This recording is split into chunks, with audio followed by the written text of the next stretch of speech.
Monggo silakan dimanfaatkan diskusi sore ini dengan dokter ahli, begitu disampaikan apa keluhannya dan bagaimana cara mengatasinya agar tingkat fatalitasnya menurun meskipun kita rekan-rekan sekalian melakukan isolasi di rumah. Saya persilakan Mas Nurpolis. Baik, terima kasih Mbak Esti. Selamat sore, Assalamualaikum warahmatullahi wabarakatuh. Waalaikumsalam. Khususnya untuk Dr. Mahesa, selamat sore. Terima kasih sudah meluangkan waktu untuk hadir di konsultasi dokter ahli yang diselenggarakan oleh tim krisis center AMSI COVID-19 pada sore hari ini, dokter. Dan selamat sore juga untuk teman-teman pengurus AMSI dan ketua wilayah, khususnya untuk ketua tim krisis center Daeng UPI. Ada ketua-ketua di sini, ada ketua besar Dwi Eko Lokononto, ketua Agus Perdana, Mbak Elizabeth dari ID juga, selamat sore, serta teman-teman yang saat ini sedang menjalani isolasi, baik isolasi mandiri maupun yang ada di rumah sakit ya. Sebelum konsultasi dokter ini kita laksanakan, sebelum waktunya saya serahkan kepada Dr. Mahesa, sedikit saya sampaikan ini ringkasan dari teman-teman yang saat ini isolasi, yang masuk di grup AMSI cepat pulih ya. Ini dari saat ini sampai dengan hari ini ada 20 orang dokter, dan dari 20 orang ini terdiri dari Jawa Timur itu ada 5 orang, dari Jawa Tengah saat ini 1 orang, dari Sumatera Utara ada 3 orang, Sulawesi Selatan ada 1 orang, Sulawesi Utara 1 orang, dari Papua 1 orang, dan rekor ini dari DKI Jakarta ada 8 orang. Ini tuan rumah banyak sendiri ini. Dan dari ke-20 orang ini yang bergejala ringan ada 12 orang, yang gejalanya sedang ada 5 orang, dan gejalanya berat ada 3 orang, dokter.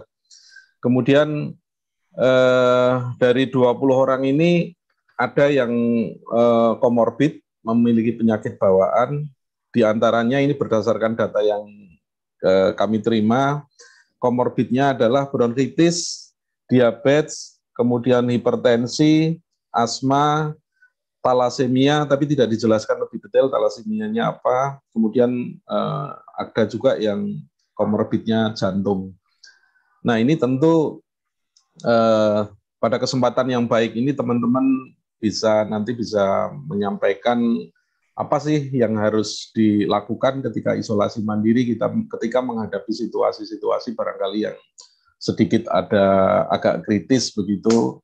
Sesuai dengan pengalaman yang pernah saya alami, saya kebetulan satu keluarga, 1 istri dan anak 5, alhamdulillah anak saya banyak, dan semuanya positif, mendapatkan cobaan dari Tuhan Yang Maha Esa, kemarin positif semua, sehingga ada situasi-situasi yang pernah kami alami agak ya membuat stres gitu, karena ada salah satu anggota keluarga anak saya yang sempat sesak nafas dan itu membuat heboh gitu ya, dan alhamdulillah bisa tertolong dengan baik dan saat ini semuanya sudah sehat walafiat. Nah, biasanya berdasarkan pengalaman itu ketika pertama kali divonis positif itu masih sehat ya, namun selang 2-3 hari itu penyakit-penyakit itu ada aja yang datang gitu, minimal seperti batuk, flu, kemudian pusing ya itu, dan ada beberapa kasus seperti yang dialami anak saya itu sesak nafas, kemudian nyeri tulang ya, dan yang umum itu kehilangan indera penciuman sama indera perasa ya. Nah, itu yang biasanya ditemui. Dan tanpa berpanjang kata, saya serahkan waktu untuk Dr. Mahesa barangkali menyampaikan paparan sedikit mungkin atau seperti nasihat-nasihat atau apapun, monggo waktunya saya serahkan mungkin sekitar 10-15 menit sebelum nanti dilanjutkan dengan tanya jawab. Waktu sepenuhnya saya serahkan kepada Dr. Mahesa Paranadipa. Beliau ini Ketua Pelaksana Harian Tim Mitigasi ID. Silakan dokter. Terima kasih Mas Nurwalis. Assalamualaikum warahmatullahi wabarakatuh. Waalaikumsalam. Salam sejahtera untuk kita semua. Terima kasih kepada teman-teman yang saya sudah diundang sore hari ini. Saya meminta maaf tadi. Ya biasalah kalau di rumah sakit Mas Nurwalis, kadang-kadang kita sudah agendakan jam sekian, tiba-tiba saya dipanggil ada yang urgent. Ya mau nggak mau ya harus prioritaskan dulu yang urgent di rumah sakit gitu ya. Ya nggak apa-apa. Karena menyangkut keselamatan pasien, keselamatan banyak orang di rumah sakit.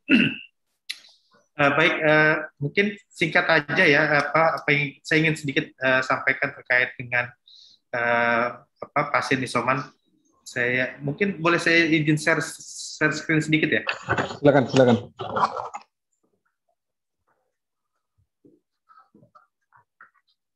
Belum bisa. Mbak Esti, bisa dibantu co-host ke... Iya, baik. Sebentar. Sarah minta tolong Sarah, karena udah berubah hostnya. Sudah, dokter, dicoba lagi. Oh ya. Oke, singkat saja sih ini terkait dengan penanganan pasien isoman, tapi tadi yang disampaikan oleh Mas Nurwalis ada kasus-kasus post-COVID sebenarnya ya. Ada gejala post-COVID yang mungkin kita akan diskusikan juga. Ini data beberapa hari yang lalu, tapi melihat informasi yang disampaikan oleh Kementerian Kesehatan, walaupun terjadi penurunan dengan angka kematian masih di atas 1.500 per hari ya saat ini, kami tenaga kesehatan masih cukup khawatir ya. Dan ini sebenarnya menjawab prediksi kami beberapa minggu yang lalu ketika banyak sekali pasien-pasien isoman yang mengalami perburukan kemudian tidak bisa dibawa ke rumah sakit karena kondisi rumah sakit sangat-sangat penuh. Dan ketika sekarang di Jawa ataupun khususnya Jabodetabek, pasien-pasien yang tadinya isoman mengalami perburukan sudah bisa dibawa ke rumah sakit, tetapi kondisi sudah mulai memburuk. Jadi yang kami hadapi hari ini adalah pasien-pasien yang sudah memburuk kondisinya di isoman, baru bisa dapat tempat di rumah sakit, dan penanganannya pun tidak bisa optimal karena hampir rata-rata pasien yang dibawa ke rumah sakit membutuhkan ICU. Jadi kalau sekarang ruang isolasi sudah mulai berkurang, tapi ruangan ICU sebenarnya masih penuh, Mas Felis. Jadi ini yang kita terus pantau terkait dengan pasien-pasien isoman.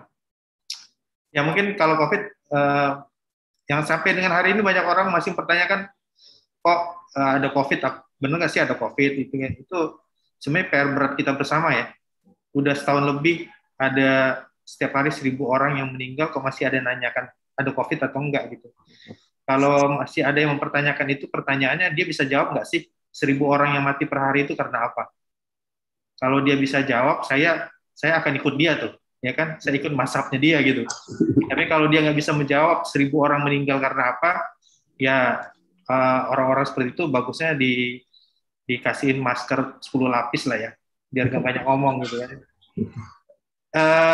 Nah, yang sekarang kita hadapin sekarang ini varian virus.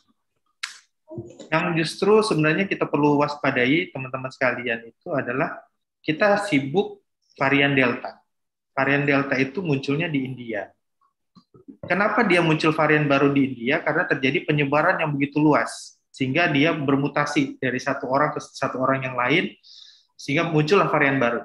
Nah, kalau di India dengan penyebaran yang begitu banyak per hari terjadi mutasi, kira-kira di Indonesia dengan penyebaran yang begitu banyak bisa terjadi mutasi nggak? Bisa. Bisa kemungkinan terjadi secara teoritis, ya. Cuma memang laboratorium kita belum melaporkan apakah sudah ada varian baru di Indonesia, ya. Tapi secara teori kami pun diskusi kemarin dengan Prof. Chandra Yoga, beberapa pakar-pakar imunologi menyampaikan kekhawatiran mereka juga kalau terjadi penularan terlalu banyak di Indonesia, khawatir terjadi varian baru karena dia berpindah satu orang ke orang yang lain, virusnya mencoba menyesuaikan diri gitu ya. Nah, ini yang mengapa kita berusaha betul agar angka penularan itu bisa kita tekan ya. Tapi persoalannya teman-teman sekalian, angka-angka yang dilaporkan setiap hari di TV, di media-media terkait dengan kasus terkonfirmasi yang baru, itu tidak semuanya menurut kami dilaporkan. Karena apa? Karena angka tracing dan angka testing kita masih di bawah standar WHO. Artinya, secara epidemiologi, kemungkinan yang terkonfirmasi bisa lebih banyak dari yang dilaporkan. Nah, itu yang kita perlu waspadi bersama. Nah, ini gejala-gejalanya, tapi sekali lagi, saya setiap kali menyampaikan gejala terkait dengan gejala COVID, itu secara penegasannya adalah setiap orang yang memiliki gejala ini pun belum tentu COVID, ya kan? Jadi sempat saya mengcounter ada video yang beredar. Saya menyayangkan video itu dibuat oleh seseorang yang menggunakan seragam yang digaji oleh negara gitu ya. Dia ngomong kalau orang dengan gejala flu, demam dan lain-lain sebaiknya nggak usah ke rumah sakit, nggak usah dites, pasti nanti hasilnya positif. Saya sampaikan bahwa orang yang demam, batuk, pilek, dan lain-lain belum tentu juga positif. Ya kan? Kalau dia menyarankan orang yang demam, batuk, pilek nggak usah ke rumah sakit, diam aja di rumah, makan minum yang bagus, enak-enakan itu di rumah, justru beresiko. Kalau dia positif, balik ke rumah, dia bisa menularkan ke orang lain di rumahnya. Ya. Jadi kita sebenarnya harus mulai membawa edukasi ke publik bahwa jangan takut untuk memeriksakan diri gitu loh. Ya kan, toh juga kalau gejala Anda ringan, Anda nggak perlu dirawat, ya kan? Toh juga banyak kok saudara-saudara kita yang positif isoman di rumah, fine-fine aja, nggak ada masalah, gitu kan? Gejala yang penting nggak ada gejala atau gejala ringan. Kalaupun misalnya ada gejala, kenapa Anda harus takut gitu ya? Justru kan Anda harus merawat diri Anda sendiri gitu. Jangan kemudian Anda menahan diri, karena banyak sekarang kasus teman-teman sekalian. Mereka yang sudah bergejala berdiam sendiri di rumah, padahal saturasinya makin hari makin turun gitu kan. Nah, saturasi itu kenapa penting? Nanti saya jelaskan.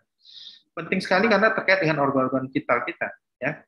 Jadi sekali lagi jangan takut untuk mengetahui kondisi tubuh kita gitu. Yang justru kita takutkan adalah kita nggak tahu kondisi kita, kemudian kita berinteraksi dengan orang lain, kita menularkan ke orang lain. Itu yang kita harus khawatirkan. Nah, tentang swab juga, banyak orang yang menanyakan tentang swab. Bagusnya swabnya kapan sih, dok? Kalau saya kemarin ada teman saya konfirmasi, saya deket, perlu nggak swab? Ya kalau Anda jaga jarak, nggak kontak erat, terus Anda pakai masker, dia juga pakai masker, nggak perlu lah. Terus apalagi Anda nggak ada gejala, jadi nggak usah swab, kecuali kalau Anda kontak erat, kurang dari 1 meter, kontaknya lebih dari 15 menit, terus Anda nggak pakai masker, dia nggak pakai masker. Terus sekarang Anda ngeluhnya gerges-gerges, ya Anda swab sebagusnya, ya, untuk memastikan apakah Anda terkonfirmasi atau tidak. Tapi kalau Anda menjaga protokol dengan bagus, nggak usah, ya. Tapi ada pertanyaan juga ke saya tuh, yang saya juga agak sulit juga jawab. Saya naik angkutan umum, dok, itu penuh banget orang-orang dalamnya. Nggak tahu ada yang positif atau enggak. Terus saya sekarang gerges-gerges, perlu nggak saya swab? Kan saya nggak tahu orang yang di dalam transportasi itu ada yang positif atau tidak. Ya sekarang kembali kepada Anda. Kalau Anda pengen swab, ya nggak apa-apa. Toh juga swab itu kan tidak harus ada gejala atau tidak. Itu bisa menjadi screening. Kita di rumah sakit nggak ada gejala, rutin kok setiap sebulan sekali. Bahkan yang teman-teman bertugas di area pelayanan itu 2 minggu sekali, di swab antigen, di swab PCR kalau ada gejala. Jadi swab ini bisa untuk men-screening apakah Anda memang terpapar, atau hanya untuk men-screening diri Anda sendiri, untuk mengontrol apakah, ya kita nggak tahu kan, kita keluar rumah, berpapasan dengan orang, dan lain-lain, kita nggak tahu. Jadi pertanyaan-pertanyaan itu cukup sederhana saja dijawab, nggak usah ribet-ribet ya, gitu. Nah, ini pencegahannya mungkin kita sudah pada tahu lah, pencegahan ini ya. Tetapi yang sering sekali saya harus bilang, Yang sering sekali banyak sekarang terjadi klaster keluarga itu adalah anak-anak, ya. Jadi anak-anak, orang tua kita biarin anak-anak main di luar, ketemu dengan anak siapa yang kita nggak tahu juga anaknya apakah memang disiplin di rumah atau juga berinteraksi dengan yang lain, kita nggak tahu. Yang lebih konyol lagi, banyak orang-orang tua bawa anaknya ke mall, kemudian dia santai ngeliat anaknya pegang ini, pegang tangga, pegang inilah segala macam. Terus anaknya pegang-pegang hidung, pegang ini, habis itu dipeluk sama orang tuanya, terus anaknya pegang-pegang muka orang tuanya dan lain-lain. Itu yang banyak terjadi sekarang, ya. Jadi, tapi alhamdulillah banyak juga orang-orang tua yang sudah bisa melatih anak-anaknya untuk disiplin. Ada anak-anak yang nggak mau turun sama sekali maskernya, ada anak-anak yang nggak mau sembarangan pegangan macam-macam. Ya bagus ya. Saya melihatnya udah mulai banyak orang tua mendidik anaknya dengan bagus ya. Ini harus dilakukan setelah bepergian. Ya jatuhnya memang ongkos kita tiap hari jadi nambah ya. Karena harus cuci baju lebih sering kalau kita keluar dari rumah. Sekarang klasifikasi COVID ringan, sedang, berat. Terus kalau kemarin saya ditanya, kok saudara saya COVID konfirmasi demam ke rumah sakit ditolak dok. Jawabannya, apakah dia masuk gejala tanpa gejala atau gejala ringan? Karena sekarang rumah sakit dengan pasien gejala ringan itu nggak bisa diklaim ke Kemenkes. Jadi kalau dia dirawat di rumah sakit, itu karena dia nggak bisa diklaim ke Kemenkes, biasanya ditanya mau bayar umum atau enggak, atau dia. Tapi kalau dia punya asuransi lain pun asuransi nggak cover. Mau nggak mau dia harus bayar umum. Nah pasien-pasien nggak mau bayar umum kan? Karena tahunya kalau dia konfirmasi positif itu bisa diklaim ke pemerintah. Tapi masalahnya rumah sakit nggak bisa ngeklaim ke Kemenkes karena gejalanya ringan. Nah, jadi banyak pasien-pasien yang datang ke rumah sakit konfirmasi sudah bawa hasil lab, udah demam, tapi pas diperiksa gejalanya masuk kategori ringan diminta untuk isoman di rumah. Nah banyak pasien-pasien yang emosional tuh, wah ini udah datang ke rumah sakit disuruh isoman. Ya. Tapi itulah. Saya sering bilang tergantung petugasnya jelasin nggak. Petugasnya harus jelasin kenapa dia harus isoman di rumah. Nah ini panduannya dari Kemenkes ya. Nah ini isolasi mandiri kalau nggak ada gejala sebenarnya cukup istirahat ya. Terus di rumah kalau di rumahnya ada dimungkinkan ruangan untuk terpisah antara orang yang terkonfirmasi dengan orang yang sehat bagus.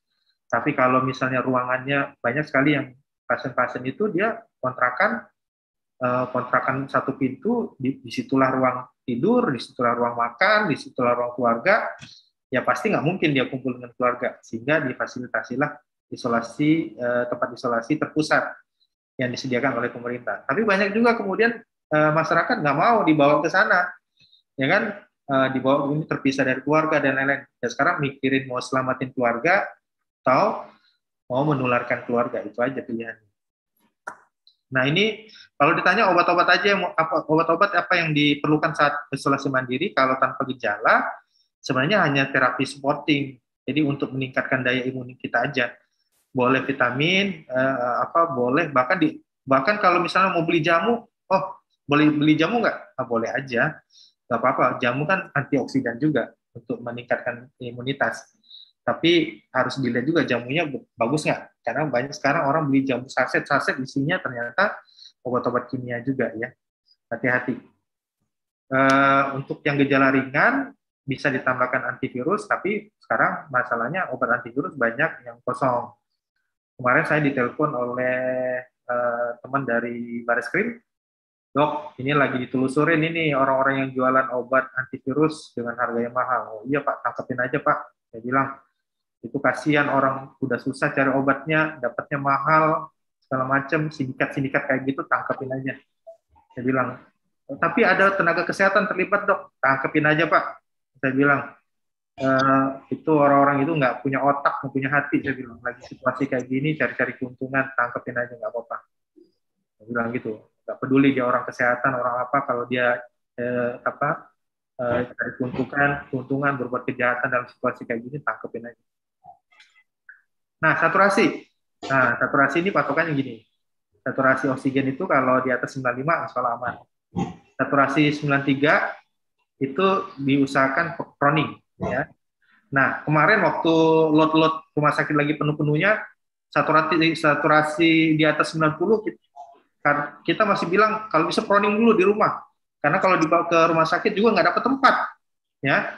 Tapi kalau sudah di bawah 90, mau nggak mau harus dibawa ke rumah sakit. Di bawah 90, bawa ke rumah sakit. Tapi yang telepon ke saya, kebanyakan, dok, ini saturasinya udah 70, ya Allah. Saturasi 70, 60 itu sudah harus masuk ICU, Bu. Saya bilang gitu, kenapa ditahan-tahan?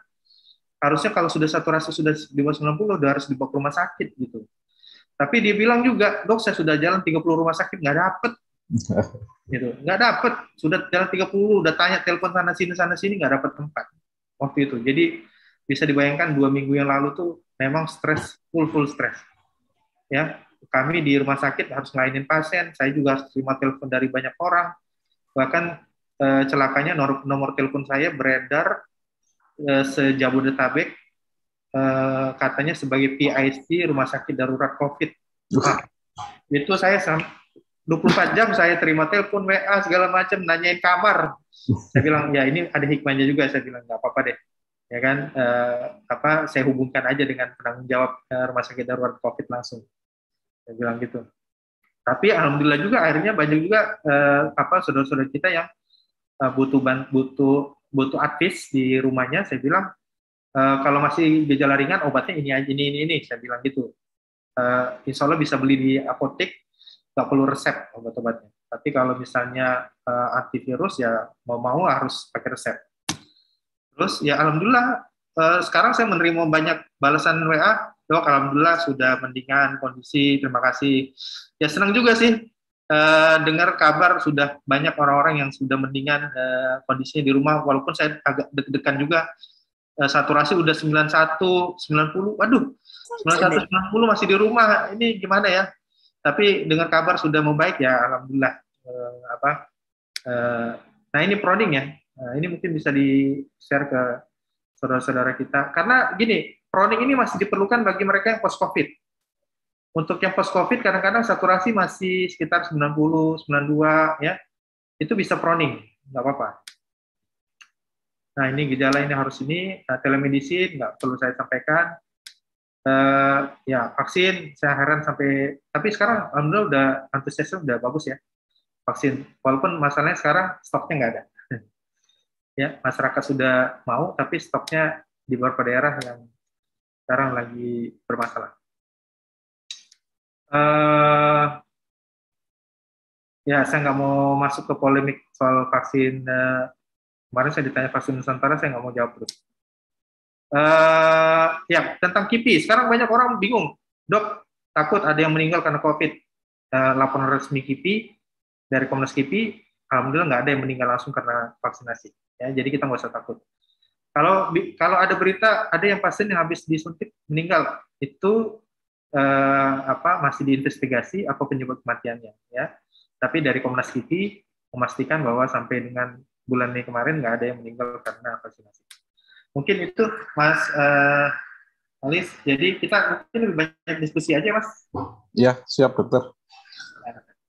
Baik dokter, terima kasih paparannya. Teman-teman yang saat ini sedang menjalankan isolasi, tadi banyak sekali disampaikan oleh dokter seputar isolasi, seputar COVID, seputar penanganan, obat, dan sebagainya.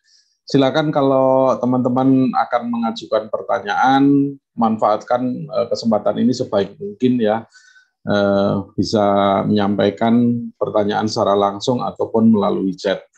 Mungkin sebelum teman-teman menyampaikan pertanyaan, dok, barangkali ini pengalaman saya juga ini. Kami kan satu rumah kemarin sakit ya, ada yang bergejala tadi saya sampaikan, ada yang sempat sesak, ada yang batuk, itu sembuhnya lama. Nah, setelah ini kita dinyatakan sehat, sudah negatif seperti ini, langkah-langkah apa sih yang mestinya dilakukan? Apakah sekedar sudah negatif terus selesai, atau ada hal-hal yang perlu diperhatikan, dok? Ya, makasih, Mas Olis. Jadi, setelah dinyatakan sembuh dari COVID atau ada perbaikan dari COVID, itu sebaiknya kalau memang ada gejala, tetap kontrol ke dokter, karena sebenarnya penyakit itu sama Mas prinsipnya. Jadi sama seperti luka. Jadi kalau kita kena luka di tangan itu meninggalkan bekas. Ya kan? Ada orang yang bekasnya cepat hilang, ada yang lama hilangnya bekasnya. Begitu juga COVID. kan COVID ini paling banyak menyerang saluran pernapasan, walaupun ada juga yang menyerang saluran pencernaan, tapi mayoritas menyerang saluran pernapasan. Jadi paru-paru kita atau saluran pernapasan kita yang terkena infeksi virus itu sama seperti luka, Mas Solis. Jadi ada proses penyembuhan walaupun virusnya sudah mati. Nah, proses penyembuhan inilah yang kadang-kadang menyebabkan gangguan fungsional pernapasan kita. Makanya banyak orang-orang yang post-COVID, jalan sebentar masih sesek.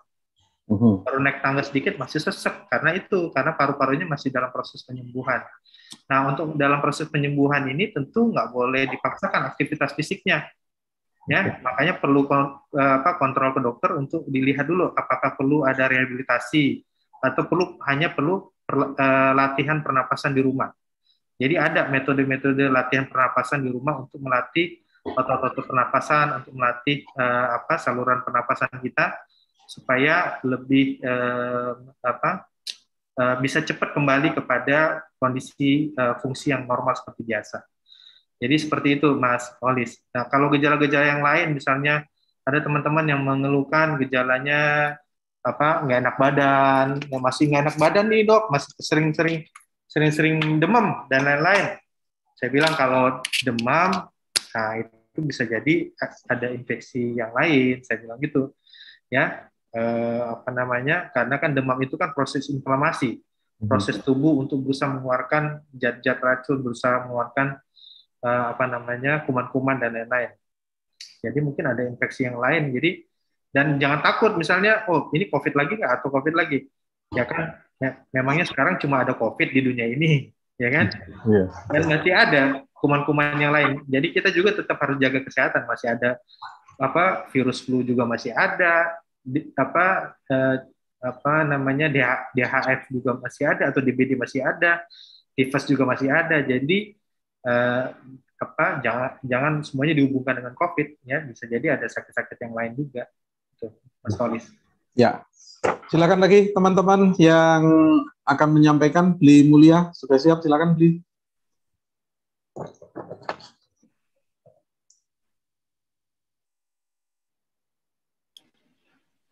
Mic-nya? Mungkin bisa Bli Mulia nggak bisa voice. Nggak bisa. Mungkin bisa dari Vika kemarin yang menyampaikan ada batuk, saat ini masih isoman, tapi ada batuk dan keluar darah, dok. Yang lain juga ada yang mengalami hal yang sama dan keluar darahnya agak lumayan banyak. Nah, itu seperti apa? Oke, Vika, silakan Vika. Kalau mau sampaikan langsung, ya. Kemarin saya pas lagi isoman, saya batuk sedikit-sedikit batuk dahaknya keluar, tapi ada bercak darah, tapi nggak warna hitam, dia warnanya kayak agak kemerah-merahan gitu. Itu apakah karena saya ada rasa sakit di sini di tenggorokan atau apa gimana ya dokter? Ya. Cuma itu ya, Mbak Vika ya. Jadi sering ya, setiap kali batuk keluar nggak darahnya? Di hari itu aja. Sekali aja ya? Sekali aja. Hari kemudian udah nggak lagi, cuma di hari itu dia 1 hari itu terus keluar darahnya, tapi ya gitu percikan-percikan gitu. Ya, makasih Mbak Vika. Iya. Jadi memang batuk darah dalam batuk itu bisa banyak penyebabnya. Dilihat dari, biasanya nanti dokter akan lihat dulu, ditanya apakah setiap batuk keluar darah atau hanya sekali. Terus kemudian darahnya apakah darahnya segar merah atau darahnya agak gelap dan lain-lain, karena untuk melihat sumber perdarahannya. Kalau misalnya merah terang, biasanya itu dari saluran pernapasan, apakah saluran pernapasan atas atau dari saluran pernapasan bawah. Tapi kalau dari saluran pernapasan bawah biasanya agak banyak dibandingkan kalau dari atas. Kalau dari atas itu disebabkan karena iritasi di tenggorokan dan lain-lain. Biasanya cuma itu. Kalau dari paru-paru modelnya agak banyak dan dia memang agak merah terang karena dari paru-paru. Kalau dia batuknya agak gelap, itu biasanya bercampur dengan cairan dari saluran pencernaan. Karena darah bercampur dengan asam lambung itu jadinya hitam. Makanya kalau orang-orang yang muntah kemudian ada darahnya warnanya hitam karena bercampur dengan asam lambung. Tapi kalau cuma baru sekali aja Mbak Vika, darahnya itu insya Allah cuma iritasi di saluran pernapasan atas saja karena Mbak Vika batuk-batuk terus kan, batuk-batuk terus dipaksakan, jadi silia di saluran pernapasan atas itu mungkin ada yang iritasi, berdarah sedikit bercampur dengan dahaknya keluar. Tapi kalau lama-lama, karena gini, tubuh kita itu punya mekanisme yang bagus. Jadi ada luka sebentar, dia akan berbuat mekanisme supaya perdarahannya cepat berhenti. Sama seperti saluran pernapasan, kalau kita ada perdarahan, iritasi, dia akan berusaha untuk berhentiin sendiri. Gitu loh. Jadi kalau cuma sekali itu, insya Allah saya yakin sih masih dari saluran pernapasan atas. Tapi kalau misalnya terus-terusan, sebaiknya diperiksa ke dokter. Karena dokter nanti akan lakukan pemeriksaan ini sumber darahnya dari mana. Seperti itu. Tapi kalau cuma sekali itu saja, insya Allah hanya dari saluran pernapasan atas ya Mbak Vika. Ya. Tapi setelah itu nggak lagi kan?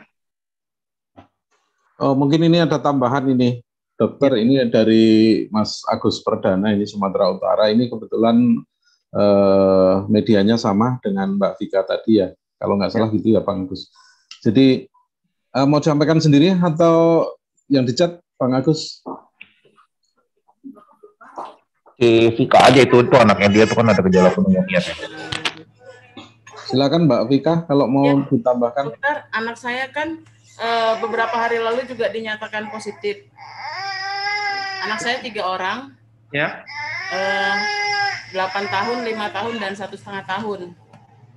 Jadi semalam kita udah tes darah dan tes fototoraks. Kalau yang abangnya sama kakaknya dua-dua pneumonia bilateral.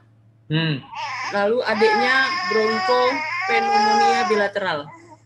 Itu artinya apa ya dokter? Apakah memang harus dirawat atau gimana dokter?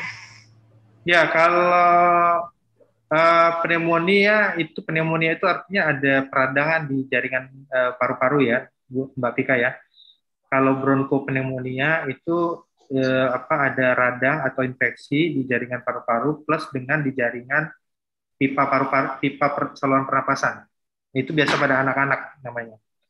Nah, itu kalau ada gambaran seperti itu harus ada pengobatan tambahan, Mbak Vika. Tergantung dokternya, apakah perlu dirawat atau cukup rawat jalan. Karena kalau misalnya gambaran pneumonia-nya itu ringan, biasanya rawat jalan saja. Yang penting gejalanya ringan. Tapi makanya saya nggak tahu gambaran ronsennya seperti apa. Saya nggak tahu juga apakah sudah diadvis oleh dokternya. Kalau dokternya bilang rawat jalan saja, berarti gambaran pneumonia ringan. Itu Mbak Vika. Tapi kalau misalnya gambaran pneumonia agak berat, itu biasanya dirawat inap karena harus dikontrol hari demi hari foto ronsennya untuk dilihat gambarannya. Jadi anak saya gejalanya hanya demam aja dokter. Wajar. So far aktivitasnya nggak ada masalah, makannya masih banyak, masih mau. Ya. Terus, saturasi oksigennya sih saya periksa terus setiap hari itu selalu di atas 97. Di atas 98, 99 gitu. Ya. Nah ini contohnya nih satunya nih dokter. Ya. Jadi ini yang bronko itu. Ya. Yang penting dipantau saja Mbak Vika kondisi gejalanya. Kalau tidak berat, insya Allah gejalanya masih ringan saja. Tapi kalau misalnya makin berat, apalagi terdengar ada sesak misalnya, sebaiknya dibawa ke dokter ya untuk dicek lagi, untuk dilihat lagi kondisinya. Tapi kalau misalnya, tapi kan 3 hari lalu ya? Semalam positifnya 2 hari lalu. Positif 2 hari lalu. Saya bawa tes darah sama fototoraks, hasilnya keluar hari yang sama. Oke. Ya. Tapi anjuran dokter rawat jalan ya? Sebenarnya anjuran dokter katanya rawat inap. Cuman karena semalam dia nggak ada rasa sesak sama sekali, sudah saya bawa ke rumah sakit, dia kayaknya stres gitu dokter. Anak ini malah jadi tambah nggak mau gitu. Jadi kita prepare oksigen di rumah sama dirawat di rumah aja gitu. Sampai dia di rumah sakit makin jerit-jerit, makin nggak mau gitu dia. Ya, ya. Karena yang penting dia masih 1,5 tahun. Yang penting begini Mbak Vika, kalau panduannya seperti ini harus dicek minimal sehari 2 kali ya, kondisi saturasinya, kemudian dia masih demam atau ada batuk atau ada sesak dan lain-lain, itu sehari dua kali dilihat kondisinya. Kalau bisa sih ada kontak dengan dokter puskesmas atau dokter klinik terdekat untuk melaporkan kondisi anak-anak ya, agar bisa terpantau setiap hari, Mbak Vika. Artinya, karena ada pasien-pasien isoman itu kan harus dipantau oleh puskesmas. Pasien-pasien isoman. Jadi setiap benar, oke. Ya mudah-mudahan makin hari makin membaik ya kondisinya, Mbak Vika. Ya dokter, terima kasih dokter. Ya, terima kasih Mbak Vika. Semoga bisa segera teratasi dan segera sehat ya Mbak Vika dan keluarga. Teman-teman yang lain ini masih konsultasi dengan dokter ahli untuk teman-teman yang saat ini sedang melakukan isolasi, baik isolasi mandiri maupun di rumah sakit, yang ada yang di rumah sakit soalnya. Silahkan kalau teman-teman mau manfaatkan untuk menanyakan sesuatu terhadap dokter ya. Sore Bang Nur, apa bisa terdengar sekarang? Oh iya, Bli Mulia, silakan Bli. Bang Nur. Ya, sampaikan langsung Bli. Oke, terima kasih. Ya, selamat sore Dok. Selamat sore. Dok, begini Dok, permasalahan saya kan orangnya agak susah memakai masker. Terutama sekarang ada himbauan untuk menggunakan masker double. Nah, permasalahan saya sering mengalami gangguan di pernapasan di hidung, kayak sinus gitu. Cepat sekali kadang-kadang kayak tertutup, habis itu kepala belakang merasa sakit. Sehingga ketika menggunakan masker, kalaupun sudah di ruangan, saya lepas sebentar gitu. Nah, kemudian ada himbauan menggunakan masker double. Nah, ini membuat saya juga agak ewuh pakewuh gitulah. Agak susah juga, sehingga saya cenderung menggunakan masker hanya satu, dan itu pun bukan masker yang kayak dokter pakai gitu. Kemarin waktu di Bogor, waktu pelatihan sempat dikasih masker seperti itu, tapi akhirnya saya pakai alternatif masker yang lain yang cenderung lebih terbuka gitu. Nah, gimana mengatasi hal semacam ini? Karena satu, traumanya memang akan tertularnya begitu tinggi. Saya harus memperhitungkan juga kondisi saya yang membutuhkan oksigen. Nah, gitu. Kemarin sempat ketakutan juga. Ini ketika di Bogor saya lama juga ngobrol dengan Mas Nur dari baru datang sampai pulang gitu. Untungnya ketika di swab masih negatif gitu. Ketakutannya ketika di Bali, ketika sudah berjumpa keluarga, wah ini jangan-jangan saya yang menularkan nanti. Seperti itu Dok. Makasih Dok. Ya, makasih Mas Mulia. Ya, jadi untuk masker sekarang yang digunakan masker apa, Mas? Lebih kayak apa namanya? Bukan masker sih istilahnya, itu yang umum dipakai. Masker kain. Apa namanya? Ya masker kain. Karena lebih mudah bagi saya untuk bernapas gitu. Karena pengetahuan saya juga itu kan dropletnya yang menularkan, bukan udaranya gitu. Jadi saya memberanikan diri pakai masker kain. Seperti itu Dok.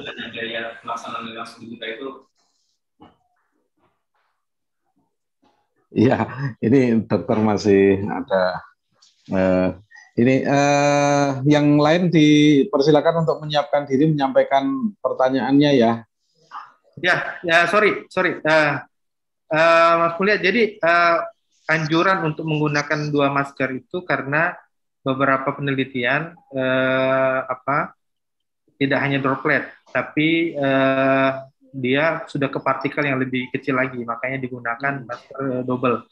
Tapi penggunaan masker double itu jika kita dimungkinkan berinteraksi dengan banyak orang di lokasi yang mungkin jarak dekat, bisa berpapasan dan lain-lain. Kalau misalnya di ruangan, nggak usah dilepas masker juga nggak apa-apa kan di ruangan.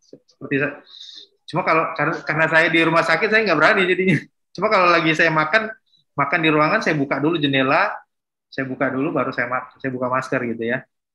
Seperti itu, Mas Mulia. Jadi kalau misalnya kendala dengan menggunakan 2 masker agak sesak, ya mungkin masker kainnya. Kalau masker kainnya di double 2 nggak bisa juga, sesak juga. Ya masih agak susah Dok. Oh gitu. Ya, makanya saya memilih alternatif tetap aja sih 1 gitu. Cuma saya mencoba mengurangi bertemu orang atau menghindari. Nah, kuncinya di situ. Kuncinya di situ aja Mas Mulia. Jadi kuncinya adalah karena Mas Mulia menggunakan masker 1, jadi memang usahakan betul interaksi dengan orang lain ya, jangan terlalu dekat, jangan terlalu lama dan lain-lain. Seperti itu. Ya, dokter, ini ada di chat, ini ada yang menanyakan apakah mungkin hasil swab PCR itu hanya selang 2 hari hasilnya bisa beda. Sebab di PCR pertama tanggal 24 Juli, yang hasilnya tanggal 25 Juli hasilnya positif. Kemudian swab PCR tanggal 26 Juli hasilnya negatif. Tapi swabnya di tempat yang berbeda. Pertama di BPOM dan yang kedua di Balai Makassar. Gimana nih dokter? Ada keluhan seperti itu? Ya, jadi bisa jadi misalnya selang berapa hari yang lalu memang masih terdeteksi ada karena gini, ada namanya limit of detection, Mas Kolis. Yeah. Limit of detection. Jadi virus itu akan mencapai limit tertentu baru bisa terdetek oleh PCR atau antigen. Kalau orang terpapar tapi jumlah virusnya belum mencapai limit, dia diperiksa nggak akan muncul. Nah, jadi bisa jadi waktu berapa hari lalu dia mencapai limitnya, terdeteksi PCR, tapi selang berapa hari kan dia imunitasnya kan bertarung terus dengan virusnya. Oke. Ya kan, sehingga jumlah virusnya mungkin dalam beberapa hari berkurang, ketika diperiksa lagi dia nggak mencapai limit of detection namanya, LOD. Nah, itu bisa jadi begitu. Nah, cuma ada juga kalau kayak antigen itu kan dengan PCR, kenapa PCR lebih deteksinya di atas 90%, sedangkan kalau antigen 70-80%. Dan kalau antigen itu kan dia baru 3-4 hari baru bisa mendeteksi setelah kontak erat ya. Jadi harus dilihat juga fase kontak eratnya kita dengan orang yang terkonfirmasi. Iya, oke. Baik, teman-teman silakan yang ingin menyampaikan pertanyaannya. Silakan teman-teman. Kalau belum ada, saya menyampaikan yang dari grup, Mas. Ada kasus yang ini, Dok. Okay. Jadi sudah dinyatakan negatif, tapi kemudian masih mengalami batuk, dan batuknya itu warnanya agak gelap, begitu. Nah, itu harus bagaimana, Dok? Batuk agak gelap bisa jadi bercampur dari iritasi di saluran pencernaan ya. Jadi yang seperti itu sebaiknya diperiksa ke dokter saja apakah ada infeksi di saluran pencernaan bercampur dengan saluran pernapasan. Jadi dicek aja. Tapi kalau misalnya batuknya atau batuk campur darahnya tidak sering atau tidak memberat hari demi hari, ya dengan obat-obat simptom aja udah bisa ya. Karena kan mekanisme penyembuhan itu kan sebenarnya sudah terjadi di tubuh. Tapi kalau misalnya terus bertambah batuknya, darahnya bertambah banyak, sebaiknya segera diperiksakan ke dokter. Karena ini virus ini Mas Walis dan teman-teman sekalian, ini virusnya memang nakal ya, ini virus COVID ini nakal banget ya. Kalau kayak tipes kan itu kan lebih banyak nyerang pencernaan aja. Tapi kalau virus ini kemana-mana larinya. Iya, betul. Ya, kemana-mana dia nyerangnya. Ada yang nyerang kulit, bahkan ada teman saya yang nyerang mata, ya matanya berhari-hari bintitan. Sampai saya bilang, kamu gara-gara nyembunyiin uang dari istri makanya bintitan, saya bilang gitu. Ya jadi itu tapi saya nggak bisa memastikan apakah penyebabnya dari mana. Tapi kalau prinsipnya sebenarnya tubuh kita itu mampu menghealing ya, mampu menyembuhkan diri sendiri sebenarnya tubuh kita itu ya. Sebenarnya obat-obatan itu kan sebenarnya sifatnya supporting. Jadi sebenarnya yang menyembuhkan itu bukan obat. Obat itu dia mensupport tubuh kita untuk menyembuhkan diri. Jadi sebenarnya mekanisme kesembuhan itu ada di dalam tubuh kita. Jadi prinsipnya adalah kalau kondisi itu membaik, kita nggak perlu jor-joran minum obat banyak dan lain-lain. Karena dengan kita tidur saja itu sebuah proses healing sebenarnya. Kita istirahat yang cukup, pikiran ditenangkan, tubuh akan berproses dengan mekanismenya untuk menyembuhkan. Nah, persoalannya adalah kalau kondisi itu memberat, jadi kita sudah minum obat panas, turun, tapi kemudian panas lagi. Sudah 2 hari kok panasnya naik turun. Nah, itu kita perlu periksakan, perlu dilihat lagi apakah perlu ada obat tambahan. prinsip pengobatan seperti itu sebenarnya, Mas Kolis, teman-teman. Jadi kalau batuk itu kita beli obat batuk dulu deh. Kalau cuma batuk ringan, beli obat batuk. Kalau batuknya mereda, ya itu nggak apa-apa. Ya. Tapi kalau misalnya batuknya makin berat, bahkan ada demam, ya sebaiknya periksa ke dokter karena mungkin perlu tambahan antibiotik atau obat antivirus yang lain. Jadi seperti itu proses pengobatan sebenarnya begitu. Ya, baik dokter. Ini pukul 16:03 ya. Dokter barangkali 5 menit lagi ya dok. Iya. Teman-teman masih ada waktu sekitar 5 menit, silahkan kalau mau dimanfaatkan untuk menyampaikan. Mas Ramli, Times Indonesia ya. Silakan Mas Ramli, langsung. Selamat sore dok. Selamat sore. Ini banyak yang nanya soal, mungkin ini umum ya dok, tapi memang di masyarakat banyak. Kadang sebagian masyarakat itu dia takut dok menerima makanan dari luar. Mereka beranggapan, mungkin nanti bisa dijelaskan sama dokter, bahwa COVID ini nanti takut nular ke makanannya dok. Maksudnya tidak mau dapat makanan dari luar. Itu bagaimana dok? Ya, hasil penelitian CDC Amerika, penularan makanan itu tidak terjadi ya melalui makanan. Itu tadi Mas apa namanya? Ramli. Ya, itu penelitian CDC ya Mas. Jadi penularan melalui makanan itu tidak terjadi, kecuali kalau dari bungkus makanan. Jadi bungkus makanan yang dipegang oleh orang satu ke orang lain, tidak cuci tangan dan lain-lain. Nah, kemudian kita dari memegang bungkus makanan, memegang darah muka dan lain-lain, itu bisa mungkin terjadi. Tapi dari makanannya yang kita makan, hasil penelitian CDC itu nggak terjadi. Seperti plastik dok, bagaimana dok? Maksudnya? Seperti, maksudnya plastik gitu dok, tempatnya makannya. Bungkusnya? Iya, bungkusnya dok. Jadi bukan dari yang kita makan ya? Iya. Nah, karena kalau yang dari kita makan sudah clear, CDC penelitiannya tidak terjadi orang makan itu tertular COVID, itu nggak terjadi. Tapi kalau dari bungkusnya, itu, makanya kan orang kalau pegang bungkus makanan itu jangan pegang muka, ya. Tapi kalau masuk makanan itu enggak, ya. Makanya kita cuci tangan dulu dan lain-lain sebelum megang sesuatu kan. Itu seperti itu, Mas. Kalau kita menerima makanan online misalnya, terima makanan online itu sebaiknya bungkus makanannya itu disinfeksi dulu atau dibuka saja, dikeluarkan, tapi kemudian dicuci, keluarkan makanannya, gitu kan? Itu insya Allah nggak apa-apa. Ya, baik. Siap, Mas Gaib, silakan. Itu tolong yang di chat ada pertanyaan. Ya, ini baru mau saya bacakan. Terakhir, dok, treatment untuk yang kena COVID untuk anak-anak di bawah 12 tahun, itu yang paling sederhana apa dok? Maksudnya apakah dia juga minum vitamin D yang kita makan, atau dia minum obat COVID yang kita konsumsi juga, atau dia ada beda sendiri untuk ini kan nggak mungkin paracetamol kan, nggak mungkin yang treatment buat paracetamol tetap bisa dikasih Mas kalau dia demam. Iya, mungkin yang apa obatnya yang aman buat anak-anak. Itu dok dari saya sama yang di chat tadi. Oke. Kalau untuk anak-anak, kalau dia masih level menyusui, sebaiknya tetap diberikan susu ya, ASI ya. Itu pertama.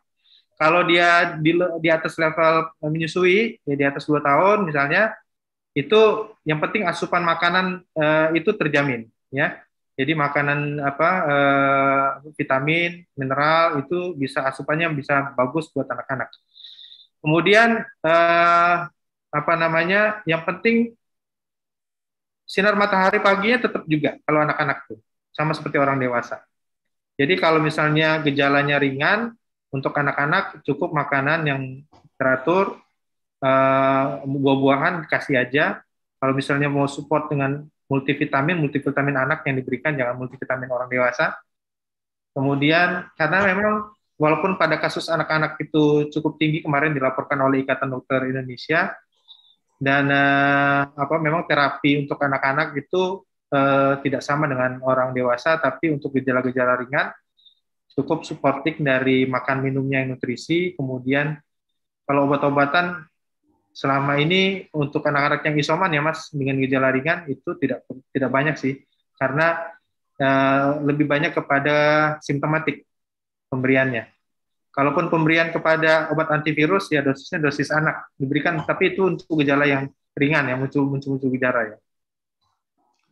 Oke, dokter, saya lanjutkan. Ini ada beberapa pertanyaan yang masuk dari chat. Yang pertama, obat-obatan dan vitamin apa saja sih yang bisa dipakai untuk isoman? Kemudian yang kedua, saya sekalian, anak saya 7 tahun, ini dari Fatah Sidik nih. Anak saya 7 tahun, talasemia mayor dan baru selesai isoman hari Minggu kemarin mungkin ya. Sebelumnya gejala ringan dan sekarang tinggal batuk ringan saja, gejala yang tersisa. Nah, pekan depan akan kontrol dan transfusi. Apakah boleh atau ada hal lain yang perlu diperhatikan? Terima kasih. Itu dokter, silakan dokter. Ya, kalau untuk yang isoman mungkin tadi di slide saya ada ya Mas Walis, untuk multivitamin bisa diberikan vitamin C, vitamin D, dan dosisnya nggak perlu tinggi-tinggi, cukup kalau vitamin C maksimal di 1000 mili, kalau vitamin D itu maksimal di 5.000 unit, karena kemarin saya sempat beredar juga ada vitamin D sampai 10.000 unit, jadi jangan banyak-banyak. Itu jadi, efeknya apa dok? Maaf, kalau kelebihan gitu. Sebenarnya gini, segala sesuatu yang berlebihan di tubuh itu pasti dikeluarkan dari tubuh ya Mas Walis. Ya. Tetapi persoalannya begini, mekanisme mengeluarkan kelebihan ini lancar atau enggak. Jadi misalnya kelebihan vitamin C itu kan dikeluarkan lewat urin. Betul. Nah, persoalannya dia ada gangguan ginjal enggak? Kalau dia ada gangguan ginjal, dia pengeluarannya akan mengendap di situ. Makanya banyak orang yang kemudian mengidap batu oksalat dan lain-lain kan. Itu karena mekanisme pengeluarannya nggak lancar karena kelebihan dalam tubuh. Jadi dosisnya jangan terlalu tinggi ya. Sebenarnya kalau dia makan minum nutrisi, ada sayuran, ada buah-buahan, asupan obat-obatan vitamin nggak perlu juga sebenarnya karena sudah ada di buah-buahan dan sayur-sayuran. Oke. Nah, kalau yang untuk talasemia sebaiknya tetap mengikuti anjuran dokter yang memeriksakan talasemia atau kontrol talasemia anaknya ya, Mas Walis. Jadi kalau misalnya dianjurkan dokternya untuk transfusi, ya harus dijalankan karena sama seperti pasien-pasien dengan degeneratif yang lain, misalnya hipertensi, kencing manis, itu obat-obat rutin itu tetap harus dilakukan. Jangan sampai kita prioritas ke obat-obatan vitamin untuk COVID, obat-obatan yang rutin nggak dijalankan, justru nanti timbul masalah baru nanti. Oke, baik, dokter mahasiswa, teman-teman, Mas Sabto ada yang ingin disampaikan? Mas Sabto?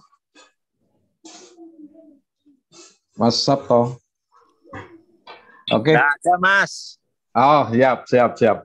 Baik dokter, ini waktunya sudah lebih dan kayaknya teman-teman juga sudah cukup memahami. Terima kasih sekali atas partisipasi dokter. Bagus sekali tadi, banyak sekali materi yang disampaikan dan itu sangat bermanfaat bagi kita semua, terlebih teman-teman yang saat ini sedang menjalani isolasi karena terpapar COVID-19 dan semoga pada kesempatan ini kita semua berdoa teman-teman segera negatif dan segera sehat kembali. Sekali lagi saya sampaikan terima kasih sekali atas waktu Dr. Mahesa dan semoga dokter selalu sehat dan sukses dalam pekerjaannya di bidang medis untuk kemanusiaan dalam rangka mengatasi pandemi COVID-19 ini. Demikian diskusi pada sore hari ini, semoga bermanfaat.